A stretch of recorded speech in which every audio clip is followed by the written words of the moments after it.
네, 이재명 대통령이 취임 후 처음으로 아프리카와 중동 핵심 국가 순방에 나섭니다. 이른바 글로벌 사우스 국가들인데요. 이번 순방의 의미부터 한번 짚어주실까요? 이번 순방은 우리 외교의 지평을 확장한다는 데 그 중요성이 있다고 봅니다. 그동안 이제 우리 외교 같은 경우에는 이제 주변에 있는 사강, 그다음에 이제 서방 선진국들 중심으로 많은 외교가 이루어졌는데요. 이번에는 그야말로 이제 글로벌 사우스, 비서방, 신흥 개발도상국들과의 어떤 외교를 우리의 외교의 주요 축으로 격상하겠다는 어떤 그런 선언, 그런 새로운 중동 정책을 정립하는 그런 선언으로 보여집니다. 그래서 이번에 순방하는 국가들 면면을 보면 그것이 확실하게 드러나죠. 그래서 아랍에미리트, 이집트, 그다음에 브릭스의 그 X에 해당되는 그 남아공 그리고 튀르키까지 포함되어 있습니다. 그래서 이번 계기를 통해서 실용 외교뿐만 아니라 우리의 위상을, 우리 외교의 위상을 국제 무대에서 이렇게 보여줄 수 있는 그런 대대적인 어떤 그 이정표가 되지 않을까 저는 그렇게 생각합니다. 네. 이재명 대통령은 오늘 오후에 아랍에미리트에 도착하는데요. UAE 순방 관련 브리핑 듣고 오겠습니다. UAE는 우리가 중동 국가 중 유일하게 특별 전략적 동반자 관계를 맺고 있는 핵심 협력국으로서 신정부 출범 후 첫 중동 국가 방문인 이번 방문을 통해 4대 핵심 분야인 투자, 국방 방산, 원전, 에너지를 넘어 첨단 기술 보건 의료, 문화 등에서도 한 UAE 양국 관계를 더욱 강화해 나가고자 합니다. 네, 첫 방문국 UAE는 국빈 방문을 하게 됩니다. UAE와 우리나라 어떤 외교 관계가 언제부터 시작이 됐을까요? 예, 그 UAE와는 1980년에 첫 이제 수교가 이루어졌습니다. 예. 그리고 나서 이제 초기에는 다른 이제 중동 국가들과 마찬가지로 우리나라 이제 에너지를 공급받고 건설 시장에 진출하고 이런 관계였었는데 그 UAE와의 관계가 어떤 획기적인 전환이 이루어졌던 것은 바로 이제 2009년도에 우리나라가 바라카 원전을 수주하면서부터입니다. 이것을 계기로 해서 UAE와 한국은 이제 전략적 동반자 관계를 맺게 되었고요. 그 후에 2011년도에 우리가 아크 부대를 이제 파병함으로써 이제 안보 분야에서도 이제 협력을 가속화했습니다. 네. 그래서 2018년에는 이제 이런 동반자 관계 중에서 가장 이제 최상위 등급이라고 할 수 있는 아까 말했던 그 특별 동반자 관계까지로 이제 격상이 됐습니다. 현재는 이제 경제 동반자 그 협정까지 맺어가지고 뭐 다방면에서 지금 교류가 활발히 이루어지고 있고요. 거의 네. 뭐 우리 형제 국가라고 할 정도로 아주 밀접한 관계에 있다고 보시면 되겠습니다. 네, 그렇다면 이번 이재명 대통령의 UAE 국빈 방문 주요 일정 살펴보겠습니다. 네, 먼저 첫날에는 현지 동포와 함께하는 만찬 간담회가 있습니다. 이어 이튿날부터 국빈 방문 공식 환영식과 정상회담, 양해각서 서명식까지 본격 정상외교 일정을 소화합니다. 다음 날에는 한 UAE 비즈니스 라운드 테이블에 참석해서 양국 경제인들과 함께 경제협력 방안을 논의하게 되고 아크 부대 장병들도 격려하게 됩니다. 네, 이렇게 이재명 대통령 국빈으로 방문을 해서 UAE 대통령과 정상회담을 갖게 되는데요. 지난해에는 모하메드 대통령이 국빈 방문을 했었는데 네. 이번에는 이재명 대통령이 UAE로 향하게 되는 겁니다. 어떤 내용들 논의하게 될까요? 정상회담에서 그 MOU가 이제 성과로 나올 겁니다. 그렇게 했을 때 구체적으로 살펴보자면 이제 투자 또 경제 분야에서 협력을 확대하는 그런 이제 논의가 이루어질 겁니다. UAE는 우리나라의 가장 큰 핵심 투자국인데요. 그래서 그 AI 산업 분야, 그다음에 뭐 미래 재생 에너지 분야에 관한 그런 대규모 공동 프로젝트 같은 것들이 논의될 거고 이것에 관한 그 MOU가 체결될 거고요. 그다음에 안보, 그다음에 방위 산업, 방산 분야에 대한 협력이 또 강화될 겁니다. 이것에 관한 또 MOU도 체결될 겁니다. 그래서 양국 간에는 현재 그 공동 군사 훈련도 하고 있고요. 앞으로 네. 이제 첨단 무기 기술 개발 같은 것도 이제 공동 협력하는 방안 이런 것들도 논의될 겁니다. 그래서 여기서 더 나아가서 이제 문화라든가 과학 기술 그리고 이제 의료 분야까지 조금 더 지평을 넓히고 또 그동안의 이제 협력을 조금 더 이제 업그레이드하는 그런 많은 논의와 그런 결과물이 성과가 나올 것으로 지금 기대됩니다. 네, UAE에는 강훈식 비서실장이 이미 예. 방산 특사로 임명이 돼가지고 이미 가 있잖아요. 네, 그렇다면 UAE가 이렇게 방산에 큰 손이 된 이유가 있을까요? 먼저 그 중동 다른 국가들과 마찬가지로 UAE 같은 경우에도 이제 안보 위협에 이제 노출돼 있습니다. 불안한 정세 속에 있고요. 그 가장 큰 것이 뭐냐면 UAE의 이제 페르시아만인데 바다 건너편에 이란이라고 하는 이제 국가가 있는데 UAE는 이란을 자신의 가장 큰 위협으로 생각하고 있습니다. 그래서 자주 국방, 그다음에 첨단 어떤 방위 산업 능력을 확보하는 것이 관건인데 문제는 UAE 인구가 1,000만이라고 하지만 그중에 자국민 인구가 매우 적습니다. 한 10% 정도밖에 안 되거든요. 네. 그렇기 때문에 이러한 인구수의 열세를 이제 기술로 극복해야 되는데 여기에 우리의 방산 기술, 방위 산업의 어떤 기술이 아랍에미리트와 이제 맞아 떨어지는 거죠. 네. 그런 점에서 우리나라가 이번에 앞으로도 이제 결과물이 나오겠지만 그 아랍에미리트가 이렇게 방산에 신경 쓰는 것은 뭐 산업 발전 측면도 있지만 그 무엇보다 중요한 것은 국가 생존을 위한 전략이라고 보시면 되겠습니다. 네, 알겠습니다. 또 한 UAE 비즈니스 라운드 테이블도 열리게 되는데요. 최근 UAE는 이 첨단 산업에도 막대한 투자를 하고 있는 것 같아요. 그만큼 양국 기업 간의 협력도 중요한 부분이 되겠죠? 예, 그래서 먼저 이 정상회담에서 우선 이러한 협의가 오고 가고 협정이 체결되면 그러한 이제 제도를 발판으로 해서 이제 들어가는 것을 민간 기업들이 들어가서 이제 고객을 극대화해야 되겠습니다. 그래서 이제 아랍에미리트 같은 경우에는 그동안에 이제 석유 의존 경제에서 이제 석유 의존 경제에서 탈피하고 첨단 산업 분야를 적극적으로 투자함으로써 이제 방향을 전환하려고 하고 있습니다. 지금 가장 큰 관심을 갖고 있는 게 이제 AI 반도체 분야입니다. 여기를 최우선 산업으로 육성해서 자신들의 또 국부 펀드를 이용해서 투자를 하고 있고요. 네. 여기를 이제 자신들이 허브가 되겠다는 꿈을 갖고 있습니다. 또 여기에 이제 맞아 떨어지는 우리 기업들이 있죠. 뭐 삼성전자라든가 이런 것들이 우리 기업들이 있는데 이런 분야에서 AI 반도체 분야 아니면 대규모 이제 데이터 센터 같은 것을 이제 구축하는데 우리 기업들이 많은 활약을 보일 것으로 기대되고 있고요. 그다음에 방산 또 에너지 분야가 있습니다. 그래서 우리나라 주요 방산 기업과 에너지 분야 기업들이 이제 진출을 할 것으로 보이는데 이번에도 이제 같이 순방을 따라가게 되죠. 그래서 원전 추가 원전 건설이라든가 뭐 에너지 프로젝트 그다음에 이번에 저 KF-21 같은 우리 뭐 이제 무기 같은 것들 그래서 그런 무기 같은 것들을 좀 이번에 수출할 수 있는 그런 길이 열리지 않을까 해서 이번 같은 기업 총수들이 적극적으로 참여함으로써 정상회담에서 이룬 성과를 고객으로 연결되게 하는 그런 자리가 될 것으로 보입니다. 예. 네. 네, 양자회담은 UAE를 포함해서 중동 핵심 3국에 대해서 대통령실이 직접 기대 성과를 설명했습니다. 브리핑 듣고 오겠습니다. 이번 방문하는 UAE, 이집트, 튀르키예는 중동의 핵심 국가로서 이번 순방을 통해서 평화 번영 문화의 새 차원에서 우리와의 호혜적인 협력이 크게 증진될 것으로 기대됩니다. 평화 차원에서 한반도 중동 평화에 대한 상호 지지를 확인하고 국방교류, 방산 수출을 확대할 것입니다. 번영 차원에서 투자 교역을 더욱 활발히 하고 첨단 기술과 보건 의료 분야 등 미래지향적 협력 분야에서도 실질적인 성과를 내겠습니다. 문화 차원에서 중동 지역 문화의 허브인 이들 국가들이 K컬처의 거점이 되도록 교류 확대에 물꼬를 트겠습니다. 네, UAE에 이어서 이집트는 공식 방문이고요. 튀르키예는 국빈 방문이 예정되어 있습니다. 이 두 나라와는 어떤 외교 관계가 있는 건가요? 우선 이 이집트와 튀르키예 모두 지정학적으로 상당히 이제 중요한 국가라는 점을 들 수 있겠습니다. 그래서 일본 외교가 단순하게 무슨 예전같이 다른 뭐 에너지 수입이라든가 건설 시장이 아니라 훨씬 더 우리가 생각하는 동바자 관계를 맺어서 그 역량을 확대시키는 것으로 볼 수 있겠습니다.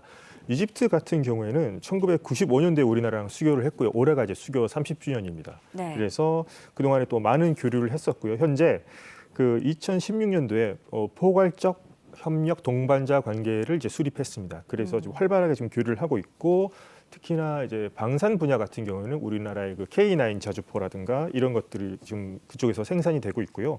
그다음에 원자력 발전, 그러니까 원전 건설에서도 우리 기업들이 또 적극 참여하고 있습니다.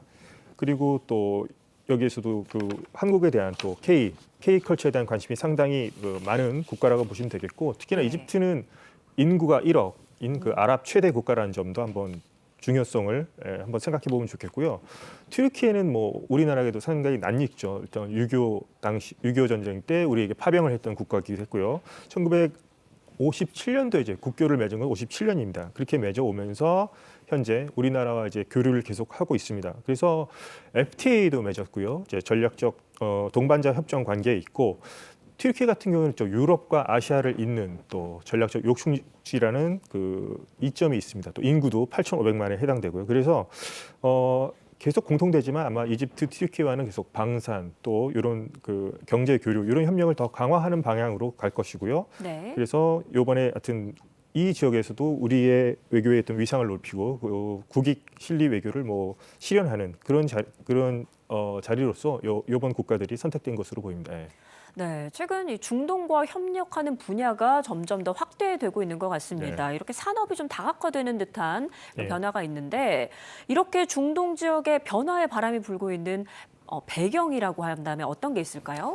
배경이라면 우선 그동안에 석유에 많이 이제 중동 걸프 산유국들이 의존을 했었는데 이런 석유만으로서는 미래를 보장할 수 없다는 어떤 일종의 위기 의식 같은 것들이 있습니다. 중동 국가들 사이에서는. 네. 그래서 이제 석유 의존 경제에서 탈피해서 이제 새로운 첨단 산업 분야로 산업을 다각화하겠다는 그런 이제 의지를 표명하고 있는데요. 그동안에 한국과 이 아랍에미리트, 걸프, 중동 국가들과의 교류도 마찬가지였습니다. 이제 유가에 따라서 교역이 어떤 결정 좌우되는 구조였었는데 이제 이번에 이렇게 중동 국가들이 방향을 전환하고 있는 거죠. 그래서 이것이 이제 우리 기업들에게, 우리나라에게는 상당한 이제 새로운 기회의 장이 열리게 되는 겁니다. 그럼 이번 순방을 통해서 어떤 실질적인 성과가 있게 될까요? 실질적인 성과라면 아마도 방산 분야에서 MOU 같은 것들이 많이 체결될 거고요. 그다음에 네. 원전 분야에 진출하는 것 같은 것도 논의가 될 거고, 그다음에 이번에 이제 아랍에미리트 같은 경우에 제일 관심 있는 게 이제 AI라든가, 뭐 의료 분야라든가, 뭐 이런 분야. 그다음에 뭐 이집트 같은 경우에는 뭐 스마트 시티, 뭐 이런 분야에도 관심이 있습니다. 그래서 이 국가들, 우리가 방문하는 국가들이 곧 우리를 필요로 하는 분야가 우리가 강점을 갖고 있는 분야들입니다. 그렇기 때문에 아마도 이번에 대규모 프로젝트라든가 이런 것들이 아마 성사가 될 것 같고요. 앞으로 이 기계를 좀 더 장기적으로 간다면 뭐 중동을 국민적으로 연구하는 기관이 만들어진다거나 또 공적 개발 원조 같은 확대 같은 그런 것도 아마 장기적으로는 이번에 그런 성과들이 나타나지 않을까 생각해 봅니다. 예. 예. 또 최근 중동 지역에서 이 K컬처의 인기가 대단하다 이렇게 예. 전해지고 있는데 K컬처뿐만 아니라 K푸드 또 예. K뷰티까지 중동에 본격적으로 진출하는 그 시작이 될 수 있을까요? 지금 그러니까 요번에 방문하는 그 아랍에미리트, 이집트, 튀르키예 그다음에 뭐 남아공도 있지만 이제 중동만 보자면 다 이 K컬처 인기가 많은 곳이고요. 그 중에서도 가장 그 핵심이 되는 국가들입니다. 그래서 이제는 그 K컬처가 뭐 몇몇 특이한 뭐 마니아들만이 즐기는 문화가 아니라 하나의 사회 현상이고 이제 대중 문화로 자리를 잡게 되어 있습니다. 이제 우리가 눈여겨볼 것은 이제 아랍에미리트 같은 경우에 걸프 국가들은 젊은층 인구가 매우 많습니다. 이들이 우리 K컬처를 좋아하고 있고 이들이 이제 나중에 이 국가들이 이제 주역이 되겠죠. 예를 들자면 이제 뭐 K-팝 콘서트도 있지만 이것이 매진이 되고 있고요. 그다음에 예. 한국 드라마, 영화, 뭐 웹툰 같은 것들이 OTT 플랫폼에서 많은 인기를 얻고 있습니다. 자, 이런 이제 K컬처가 인기가 있다 보니까 반드시 이어지는 것이 이제 K뷰티, K푸드까지도 이어지게 되는 것이죠. 그래서 한국 화장품 같은 것들에 관심이 높아지고 있고요. 그다음에 이를테면 이제 불닭볶음면 같은 것, K푸드죠 대표적으로 이런 것들도 SNS를 통해서도 이들 국가 안에서도 젊은층 사이에서 크게 확대되고 있습니다.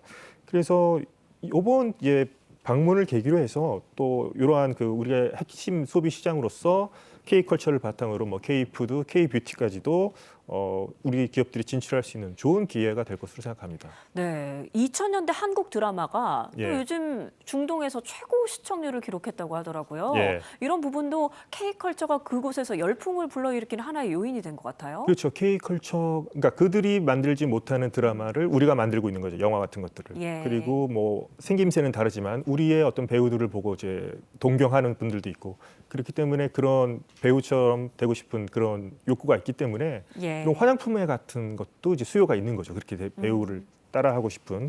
그래서 이런 K컬처가 기반이 되어서 이러한 그 K푸드라든가 K뷰티까지도 시장 진출하는데 많은 도움이 되고 있습니다. 현재. 네. 또 이번 순방에서 주목받는 일정은 남아공에서 열리는 G20 정상회의입니다. 관련 브리핑 듣고 오겠습니다. G20는 G7과 브릭스, 우리나라를 비롯한 멕시코, 인도네시아, 튀르키예, 호주가 속한 믹타, 사우디, 아르헨티나, 유럽연합, 아프리카 연합 등 21개 회원이 참여 중이며 국제경제협력 최상위 포럼으로 일컬어지고 있습니다. 이재명 대통령은 22일 오전 1세션에 참여하여 누구도 소외되지 않는 포용적 지속 가능한 성장이라는 주제로 경제성장, 무역의 역할, 개발 재원 등을 논의할 예정입니다. 우리가 에이펙에서 제시해 합의를 이끌어냈던 글로벌 AI 기본 사회 회복과 성장 등 비전들이 G20에서도 확산 논의되도록 하겠습니다. 대한민국이 국제사회에 완전 복귀한 것을 넘어 전 세계의 미래 성장 비전을 제시하면서 다자주의 회복과 국제사회 번영에 기여하려는 의지를 보여줄 것입니다. 네, 이재명 대통령은 G20 정상회의도 참석합니다. 이번 G20 정상회의는 처음으로 아프리카에서 열리는 정상회의가 되겠는데요. 어떤 메시지를 내놓게 될까요? 한국은 참 외교적으로 참 독특한 포지션에 있죠. 이를테면 예. 선진국과 글로벌 사우스, 그래서 개발도상국을 잇는 다리 역할도 하고요. 또 강대국과 또 약소국 간에도 이어주는 어떤 가운데 중견국으로서의 어떤 위치에 있습니다. 그래서 이번에 참석해서 아마 G20에서는 이제 글로벌 공통 과제면 뭐 기후 변화라든가 뭐 보건 이슈라든가 이런 것들을 다루겠지만 아마도 네.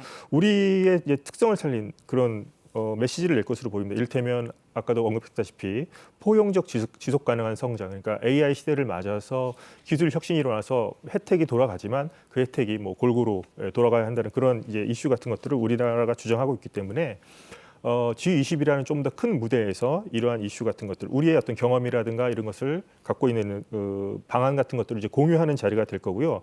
특히나 이제 아프리카에서 열린다는 점이 이제 인상 깊습니다. 그렇기 때문에 그동안 이제 아프리카 국가들과의 관계에 대해서 협력을 강화한다거나 어떤 뭐 연대를 한다거나 아니면 아프리카의 어떤 발전을 위해서 우리의 경험을 어떻게 전해줄 수 있을 것인가, 어떻게 기여할 수 있을 것인가 하는 그런 좀 특별한 자리 같은 것들이 마련될 것으로 보입니다. 그래서 요 기회를 통해서 G20 내에서 우리의 어떤 발언권도 내지만 아프리카 국가들과의 이번의 관계 같은 것들이 좀 더 강화될 것으로 저는 그렇게 국제사회에서 이번 기회를 통해서 우리나라가 이제 보여줄 것으로 예상됩니다.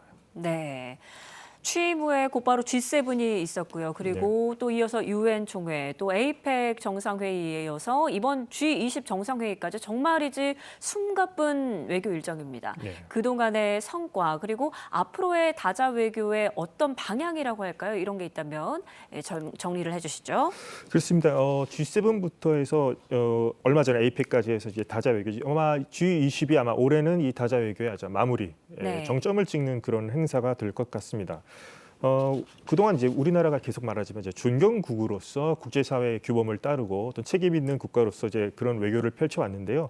이번 G20 회의에서 우리나라가 이제 잘할 수 있는 부분, AI에 관한 어떤 그런 에이펙에서 논의됐던 부분 같은 것들을 좀 더 논의를 우리가 좀 더 주도권을 잡고 얘기를 할 수 있을 것 같고, 그다음에 이제 인구 문제, 저출산 고령화 문제라든가 공급망 안정 같은 것들 이전부터 우리나라가 이제 고민했던 문제, 이슈이긴 한데 이런 것들을 한번 G20에서 우리가 주도권을 가지고 활발하게 논의할 수 있는 것 같습니다. 그래서 실질적인 비전을 제시하는 국가로 우리나라가 등극하게 될 것으로 보이고요. 계속 얘기하지만 앞으로 이제 선진국과 글로벌 사우스를 연결하는 어떤 중견국, 다리 역할로서 우리의 어떤 위상을 보여주는 무대가 될 것이고 그것을 통해서 우리의 국익을 극대화할 수 있는 그런 자리가 될 것으로 생각합니다.